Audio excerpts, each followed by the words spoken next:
Alright, let me tell you about the most unforgettable night of my life. Started out as a normal Passover meal, or at least that's what we thought. Jesus, the other disciples, and were all in this upstairs room in Jerusalem, just eating, talking, and enjoying the holidays together. But then things got intense. Everything seemed normal until Jesus did something weird. He got up, took off his robe, and grabbed a towel and a bowl of water. Then he started washing our dirty feet. Then after he smelled sweaty and muddy and poopy feet, but it's not pleasant. Peter, who always says what everyone else is thinking, pulled his feet back. No way, Jesus. You're my teacher, not my servant. Jesus smiled and just said, unless I wash your feet, you have no part with me. Peter panics. Oh, well, in that case, wash my head and my head. Hands in my head too. Jesus laughed. Peter, just your feet, buddy. After he's done, Jesus stands up and looks at us. Do you understand what I just did? You call me your teacher and Lord, and you're right. But I washed your feet. That means you should serve each other too. Wow. Jesus, the Son of God, just did the job of a servant. And he wanted us to do the same for others. After that, Jesus picked up the bread, broke it, and passed it around. This is my body, given for you. And he took a cup of wine. This is my blood, poured out for many. Do this to remember me. Everyone got real quiet. We knew this was serious. Then Jesus said something that made my stomach drop. One of you will betray me. Betray you? Yeah, why? We said. Then Jesus looked at Judas, who had been acting super weird all night. What you're about to do? Okay, Jesus said, Judas' face turned red, he had had enough, and he bolted out the door. That's what we leave you.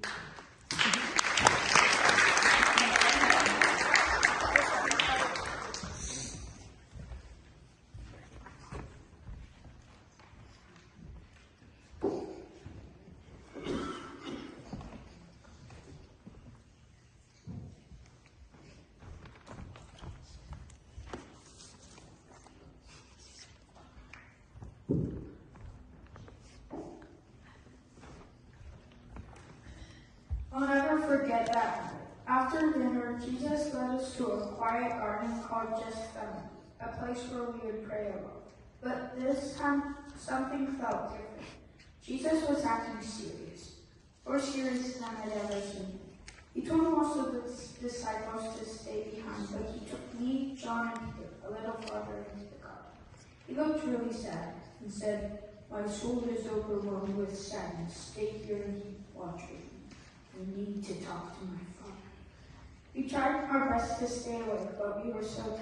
I could barely keep my eyes open. I kept nodding off. Jesus went off to pray 3 times, and every time he came back, he found us asleep. James, couldn't you stay awake for just 1 hour? Yes, I felt so bad. Jesus walked a little farther ahead and dropped his knees, saying, Father, if there's any other way, please let it happen. But if it is your will, I will do it. He was sweating like crazy, and it looked like his sweat was turning into drops of blood.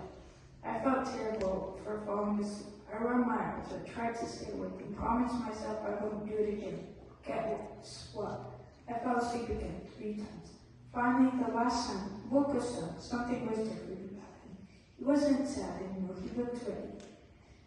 Get up, let's go. Here comes my betrayer. And I heard footsteps. Lots of them. I peeked over a bush and knocked. Saw torches coming close. His heart started pounding in my chest. There was a hole in his shoulders. And guess who was speaking to him? Judas.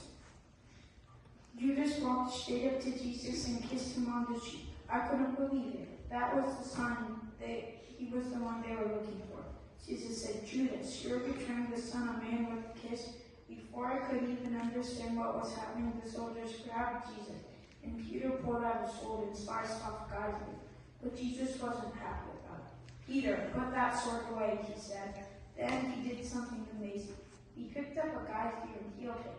Even when people were being mean to him, Jesus still helped him. I didn't know what to do. I was scared. My legs started burning before I thought about it. We all did. I thought I was shocked. I thought I would stand by Jesus no matter what. But when fear came, I ran away. We all did.